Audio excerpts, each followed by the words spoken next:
Good. All right. Gators, goners, goobers, gamers. We're here.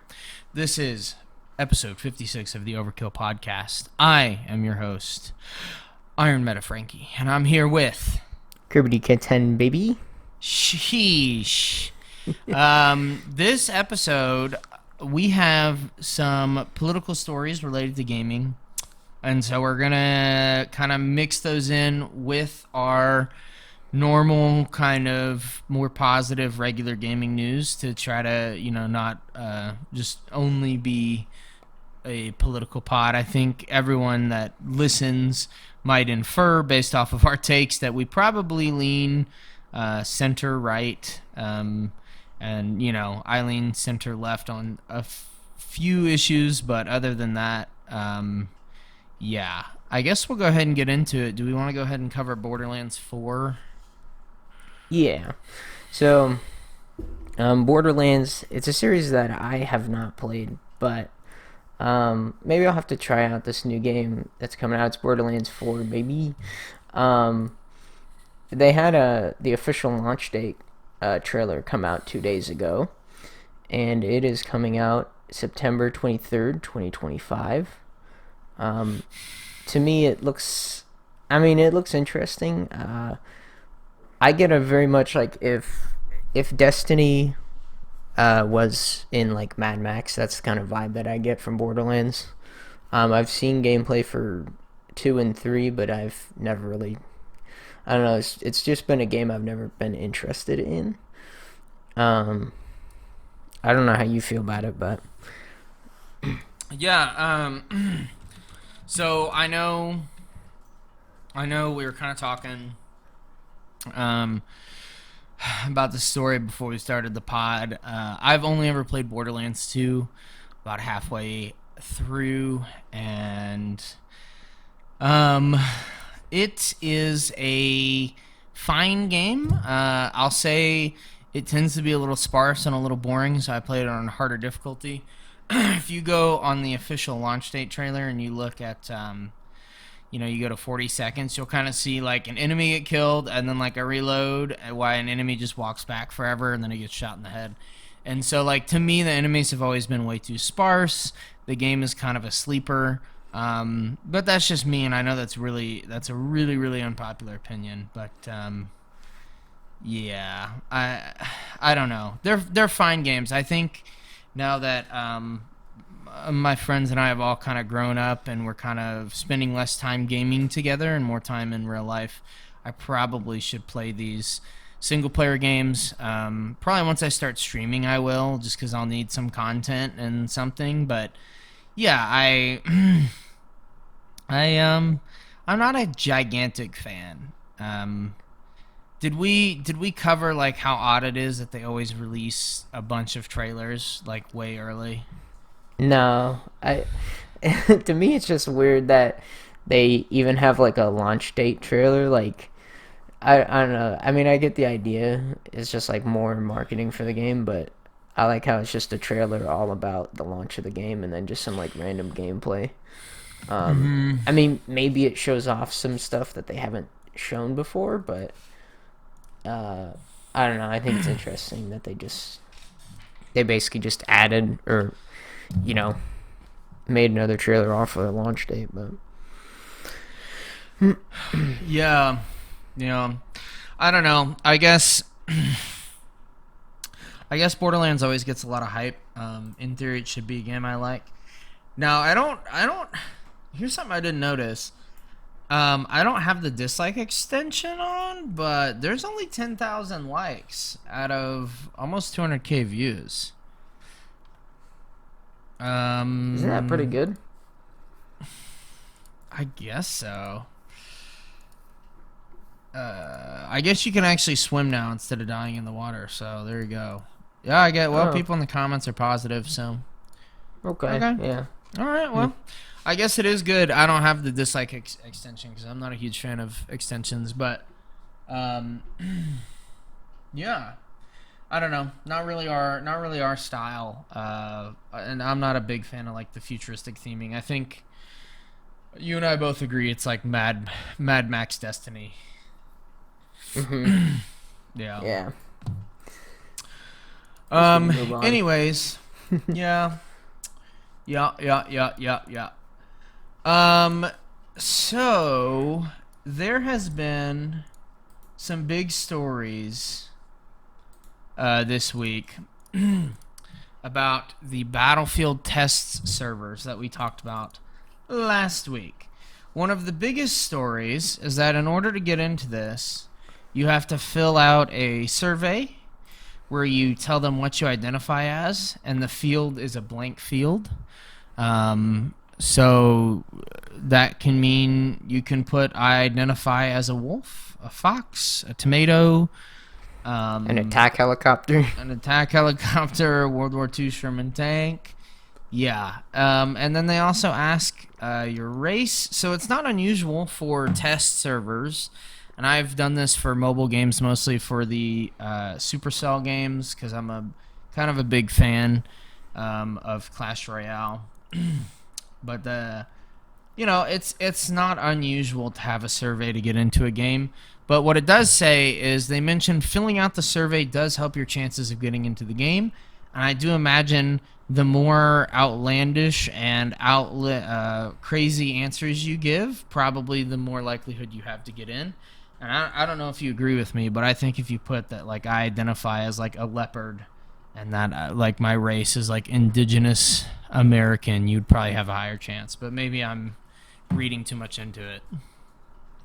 Yeah, I think in this video that you sent for the story, they brought up that some people have been like theorizing that if you put like white male, cisgender or whatever, straight or whatever, you like will not get into the server.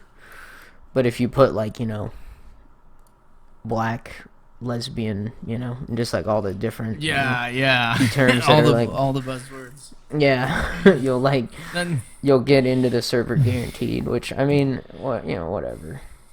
That's kind of what I'm saying. I don't know. This to me already. I'm not hot on like Battlefield. I think last week I was saying the gameplay looks alright. It to me it very much looks like if 2042 was like really polished.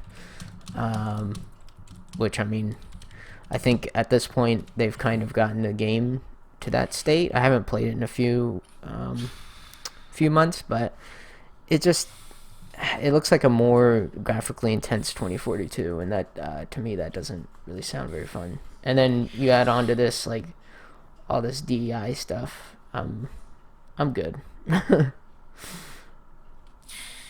Yeah, I think we're both good. I just thought it was really, I just think it's really funny. And now that we're kind of allowing a lot of, we're probably going to allow political stories on this pod on and off. So I'm really glad, because there are a lot of things that gaming companies are still doing, and we've covered some politics before, but it just seems like they're really digging their heels in with Trump on this one. And it seems like you have two companies. You have the type of company, well, you have three companies. You have the based right-wing company that just never gave a shit and just kept making games and kept their mouths shut. You have ones that were really loud when Democrats were in charge about Pride Month and History Months and everything else. And then once Trump got in office, they all of a sudden shut their mouths or reversed all that, or made a public statement about reversing all that. And then you have the companies that are sticking to their guns, and they're going to quickly find out that sympathy baiting no longer works anymore. No one cares.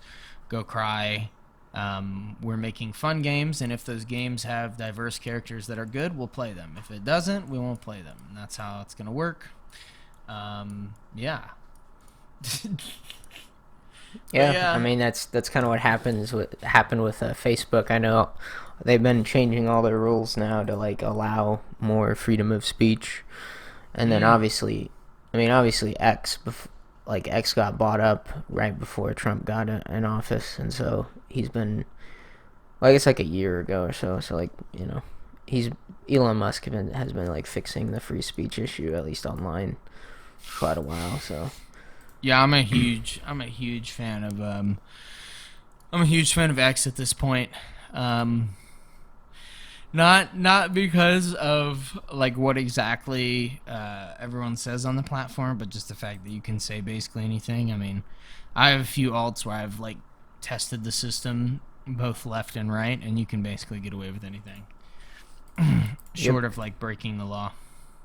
Oh yeah, obviously. Yeah. That's about it. Yeah. Overwatch 2, a game we're addicted to. This is a game. This actually ties in perfect. This is a game that has diverse characters that are interesting and fun to play. Yeah. Are you talking about your story, or? I moved on to Overwatch 2. Oh, okay. A new character. Oh, I see. Yeah. Well, Yeah. I just kind of want to talk about this. So for the most recent characters, Blizzard has already revealed Freya, and then there's also another one called just codename Aqua. And so Freya is a complex DPS hero. That's all they revealed, which supposedly is going to come in season 16, which is the next season after this one. I'm sorry, we're in season 14 right now, but we're about to enter season 15. So it'll probably come in the next like 3 months or so. We don't know too much on Aqua. We just know the name, but Blizzard fans have spotted in like a drawing that they showed really quick. There's a sword character. It's like, and he has a cartoonishly big sword, or it could be a she. We're not too sure. It looks like a she to me, but you don't know. You never know with Blizzard. Could be a cute femboy with thick thigh. Okay, sorry. All right, sorry. Yeah. And then this other person kind of drew up like a concept art of it, which it basically just looks like a knight hero. Could be some sort of tank. Yeah. If I had to imagine, it would be some sort of tank, because I don't think they've done a tank in a while. Well, I really like the one in the middle.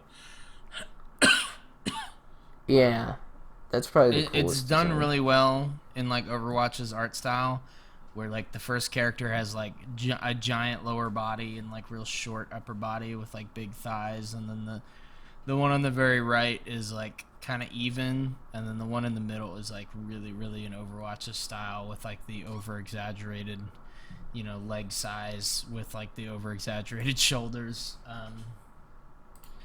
But yeah, it looks interesting. Oh, and these are based off the statues on this map, huh? Yes.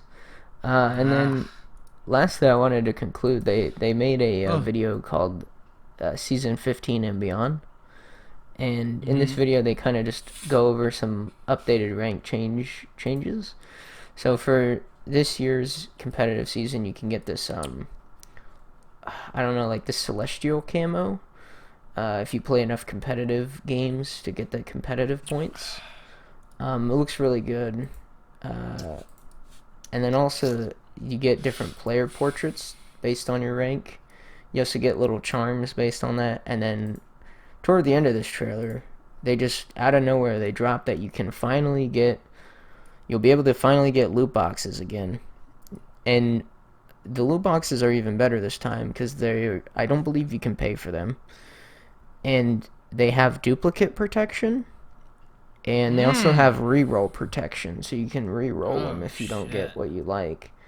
But again, it's still like in development, so they haven't really shown too much on that. But I'm excited because I actually think loot boxes are better for the game than this new system where you don't get anything for playing, or you get very little for playing. But yeah, I don't know. I'm excited for Overwatch 2. I don't know how you feel about that, but yeah, I mean, hey, that's one of the few games that we can all play together.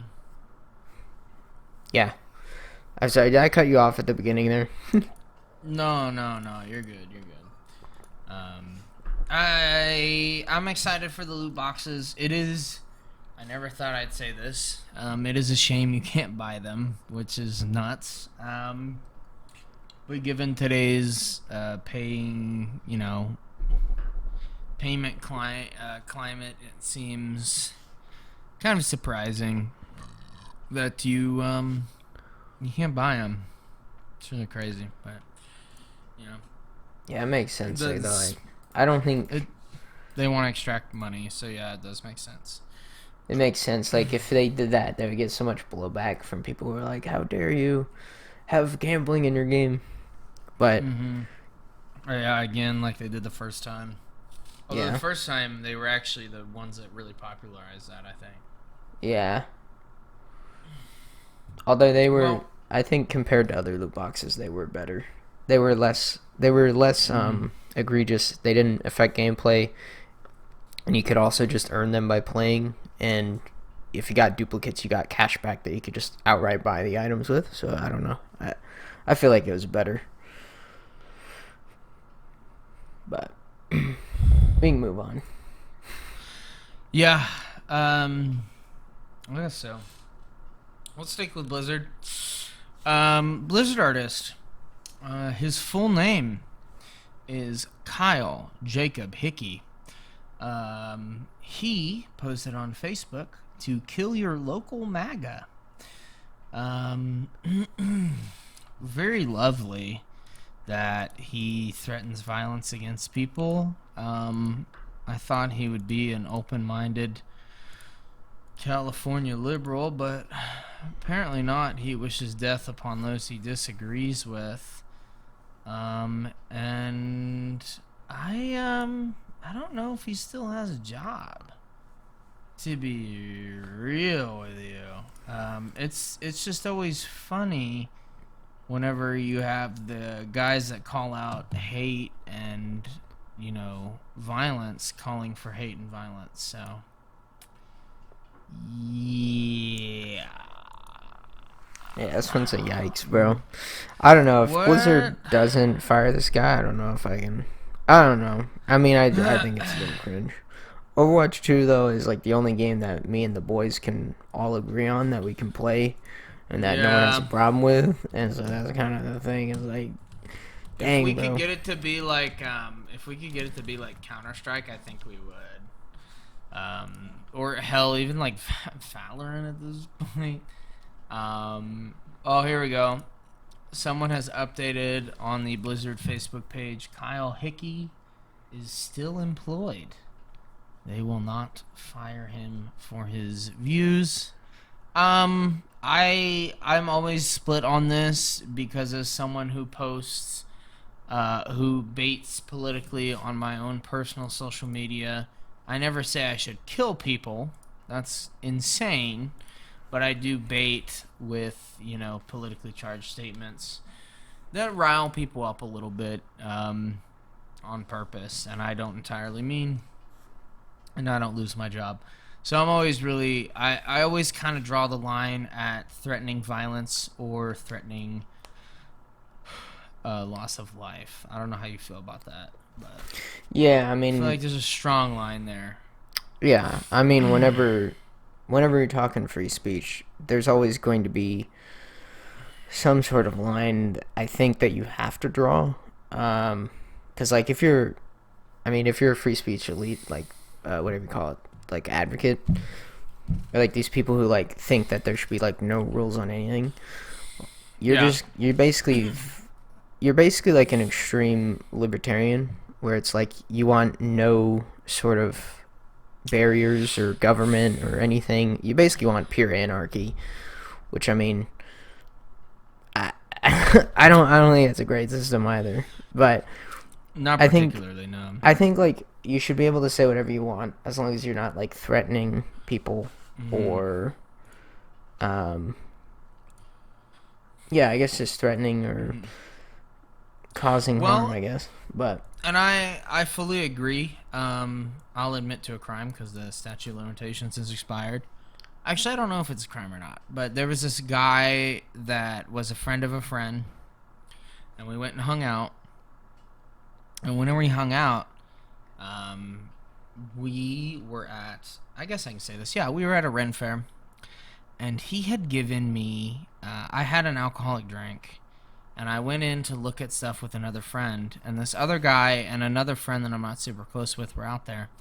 And then I came back out, and I tasted the drink, and it was stronger. And he added more alcohol, I think. But he might have added something else, because it hit really, really, really hard. And then he had me go and, like, talk to a girl, and, of course, I was so messed up I couldn't do it. So then, like, a week later, he made fun of me. And all this stuff transpired. You know, he made fun of me in front of all my real friends because I was, you know, stumbling in front of this girl while he had drugged me, I assume. And so I gave, you know, I did threaten him in retaliation for kind of threatening me and drugging me. So, I mean, I've done it before, but I've never called for, like, the threat, like, the death of multiple people that believe in something. I think that's insane. Right. Right. It's like more I of like a think. protection mechanism. Like, get away from me. Like, I'll hurt you. I don't even think I threatened to kill him, but I did threaten, like, I'll hurt him because I don't want him anywhere close to me. Yeah. Well, I think like it's fine to attack an ideology, but I don't think it goes a little further whenever you say speech that sounds like you want to attack not just the ideology but the people behind it. Mm-hmm. You know what I It's mean? wild to say an ideology that, what, 52% this time around support? I mean, Yeah. that's crazy. That means you want to kill, what's the population of the United States? You want to kill like 175 million or something like that? 180, 100, something like that. Yeah, probably about like 162.5, somewhere in there. Because the population is 335 mil Yeah. in 2023, so it's probably up to 335 now. Mm-hmm. But anyways, yeah, that's a wild statement. Yeah, I think it's about all I got on that. Yeah, I think we've milked that one dry. I just think it's fucking crazy that, you know, and I don't know. Trump isn't like my favorite politician, but he's not like my most hated. So to me, it's really wild to do this, and I feel like a lot's made up about him. So Yeah. yeah, it's crazy. That's a wild story. Sorry if y'all can hear dog barking in the background. It's feeding time, baby. And our mom's feeding the dog, so yeah, this is the negative of doing it on Friday again, but it's way easier for us. Sorry, gamers. Yeah, well, this story that I found is about Call of Duty's player count dropping. But this was posted on January 6th, so this is a little bit of an older story. This was like right as the Squid Game event came out, and that was I think that was sort of like the final straw in terms of like season 1 being so long, and then like the Squid Game event dropped and there was basically nothing in terms of content added besides like a little mini game, and that was it. But I went and checked the Steam charts, and the game is down despite season 2 coming out on the 28th. In the last 2 weeks, the game has been down 6.70% in terms of players. So about almost about 7% down in terms of players. If you look at this time last year is down about 13%. They had more players though overall. I don't know. I feel like Call of Duty, and I don't know how you feel about this, but if you look at it, November 2022, they had almost 500,000 people on the game, at least on Steam alone. Mm-hmm. And you come to this year, same time, you only have about 100. Or 100,000. Sorry. So like, are people just getting sick of Call of Duty and any big game in general, or how do you feel about that? Wow. Yikes. I think so. To be real, I think it's kind of what happened to the Assassin's Creed games, where one comes out and the next one comes out and they're all the same. I don't know what COD we're on right now, but do you know? I think we're on like the 22nd Call of Duty. Yeah, yeah. Um, and the difference is to me. So like, let's say if you take COD 3, right, and you compare it to like, a COD, like 3 more CODs. Like you take the third COD and the sixth COD, and they're really different, right? Yeah. But now, if you take like the, 14th COD and then the 22nd COD, they're not that different. Like the gap of like change is not as extreme, and I mean that even in like advanced movement. Even with advanced movement, the game still feels almost the same. I mean, for boomers like me, it's unplayable, but in general, it feels the same. You can still play those games boots on the ground relatively okay, but yeah, Mm-hmm. there's just not a lot of variety, and I think people are waking up to that. Well, I think people have been saying that even with like Modern Warfare 3 and MW2, the originals, not these new ones. But I think especially with them constantly reusing the same Modern Warfare 2019 engine, people have finally gotten sick of it, because it basically now literally is the same game every year because it's run on the same engine. Maybe some slight tweaks here and there. And maybe you get some different mechanics, one new thing every year. But that's about it in terms of the change. And yeah, I don't know. I haven't been playing the game. I think we played the new map a couple times. I played it once solo, and I haven't touched it since. So yeah, it's been pretty rough. Yeah, I know. Maybe we'll play some. Maybe I'm kind of in the mood to play some zombies, but yeah, I mean, there's nothing that distinguishes the games anymore, and I just buy them for the zombies at this point. Based. Which is fucked up. And I think most people feel that way about a lot of the FPS. I think that's why you have live service games taking off, because things like Fortnite, like in the past, if Fortnite was released 30 years ago, there would be Fortnite 1, 2, 3, 4, 5, 6, 7, 8, 9, 10. But now it's just one game that's always updating, and they always have a skin that you want, so you always spend, let's say even if you're not a spender, let's say you spend $20 a year. Well, you're buying a new game every 3 years still that way, so yeah. It just makes sense. Am I crazy on any of that? No, I think you're spot on. I mean, do you even play the multiplayer that much anymore? I know you play more than me. I pretty much got the camo, like the mastery, the final one, and on every gun, and I was like, you know what, hey, we're good. I was like, maybe I'll go for the zombies one, but I haven't even started there yet. So I'm looking at the zombies one. Maybe we'll do it, because I've never gotten one of those fancy camos. I really don't want to do it on multiplayer. I know. Well, they patched the Liberty Falls directed mode. You got to do it legitimately version. now. Yeah, so I think now the fastest way is actually doing it legitimately, which but ooh, gross. Yeah, disgusting. I guess I guess we might do it. But yeah.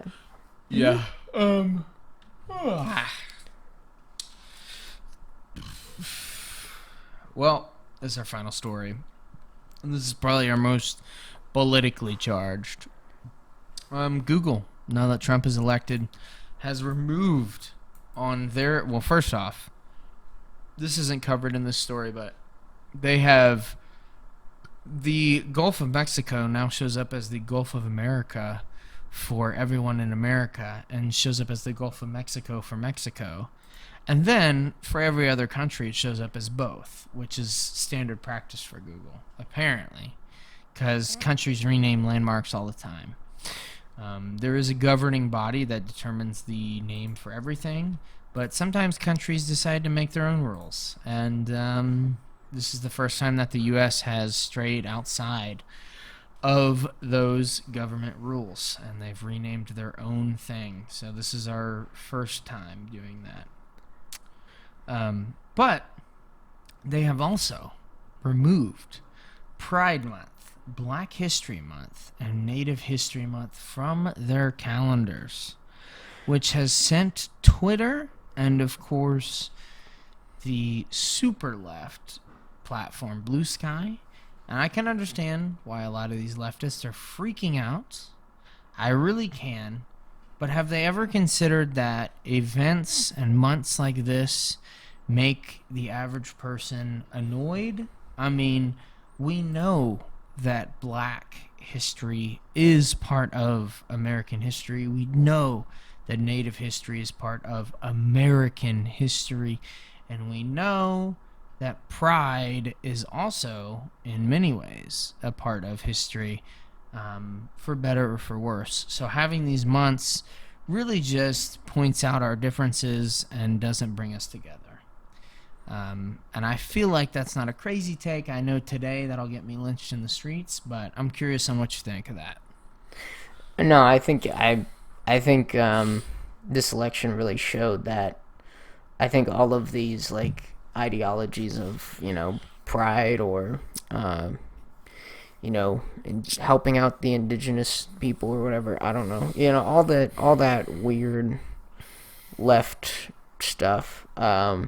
I think this election finally showed that normal people are not going to stand for it anymore. We're not going to go along with the ideology. It's not that we don't like gay people or whatever, black people or anything like that. But in my opinion, I've always thought it was funny how I don't know. I always thought it was weird that we have like different months for different people. Instead, I think why not celebrate it the whole year, or I don't know. Yeah. Why have to make it just 1 month? Now, obviously, I don't. I don't. I don't think there should really be any month for any of this, but yeah, I agree. I just think it's so silly. And even one of the college I went to for my degree was one of the more diverse ones, and they proudly said so. And they had a bunch of advertisements around campus, and I remember they brought in a bunch of students at random to come in and give their opinion. And I think that one of the most interesting things was just how even from students of all different races and backgrounds and sexes all agreed, like, you need to chill on pointing out how different we are, because that just makes it worse. We already know we're different, and who cares? Who cares? So yeah, I fully think this is a good move. Obviously, they'll bring it back whenever a lefty gets back in, but yeah. It's like Very interesting. It's like how Mark Zuckerberg, he like censored the whole Hunter Biden story during like last election, and then this election after the results he was like, oh yeah, we're reversing all of our policies and we're gonna allow more free speech. Yeah, 1,000%. Well, and I know it's cliche to say this, but I have many trans, many lesbian, many gay acquaintances. I don't know if they're friends. I mostly know them on Discord. I know a few in real life. I have friends of many races, acquaintances of many races and sexes. They know what I believe, and I know what they believe, and we get along perfectly fine. So pointing out the differences is not necessary. We can discuss those on our own time. When you can discuss them respectfully. Yeah, that's kind of why we felt. That's kind of why we felt comfortable covering more politics on the podcast. And it's something that's very close to me because, I think everyone's viewpoint matters, and I think, I think it's good to discuss. If you have any comments, leave them down in the comment section. I'll probably go through them on my account and answer them if you have anything. I know we get a hot 12 views an episode. We're moving on up from 10 to 12. So, yeah. Thank you for watching. Leave us a like. Yep. Leave us a like. It's been your boys. Peace. That's all I got. Peace.